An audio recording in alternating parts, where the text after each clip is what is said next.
We're seeing less incidence of mastitis. We're seeing a great somatic cell score in the herd. We're seeing preg rates that we've never seen before. Genomics is part of that success.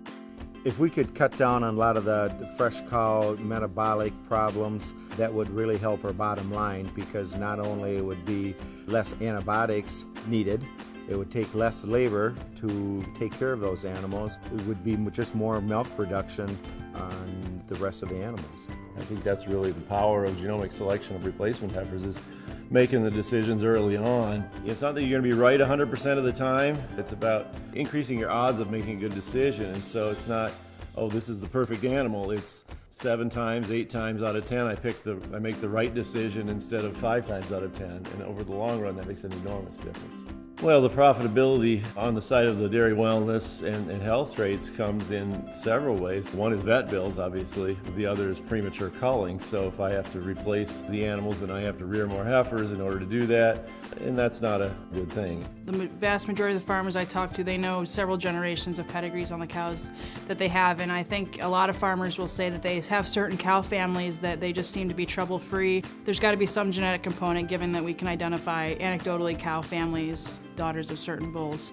I definitely think there's something to those animals. If you look back at their cow cards, sometimes, they've had 1 incidence of mastitis in their life. Sometimes you'll find a 7th lactation animal that's just never had mastitis. That's a very profitable cow. The cows at Larson Acres last longer are the ones that are trouble-free.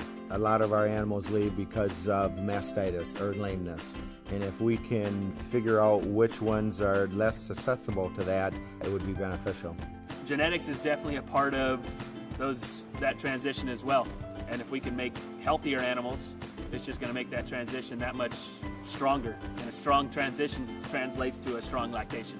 70% of our cows in our herd are either first or second lactation, but the other 30%, lactation 3 and greater, are giving over 3,600 pounds more per lactation than the lactation 1 and 2s are.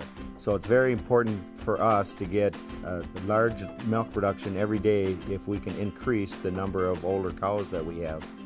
Those cows that can stay in the herd for a long time and do it in a quiet and profitable way really make an enormous difference. CLARIFIDE Plus is the first commercially available dairy genetic evaluation that offers producers an opportunity to utilize direct genomic predictions for economically relevant diseases. It's built from U.S. commercial herd data constructed of millions of records, and it uses cutting-edge evaluation methodology, as well as including test results for the polled genotype.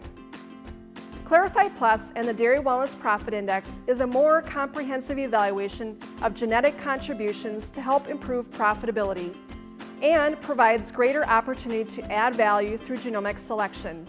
I'm excited about CLARIFIDE Plus for a couple of reasons. One, I think it's a good tool that farmers can use to identify animals that are more likely to be healthy and avoid health problems, and do that earlier in life. Seeing the most recent results and the reliabilities that they're able to achieve, and just the sheer size of the database and the reference population for these health traits is really, really encouraging to me. Everything that I saw was just really impressive, and it's the kind of things that the industry has been talking about for 10 or 20 years, and in one shot you got it. We've always been very intensive on taking care of the animals that needed to be taken care of, when they need to be taken care of. In fact, we're always trying to get better. Health and fertility and longevity are of interest to everyone. It doesn't matter whether you're selling fluid milk or cheese, yogurt, whatever. That part of it works for everybody.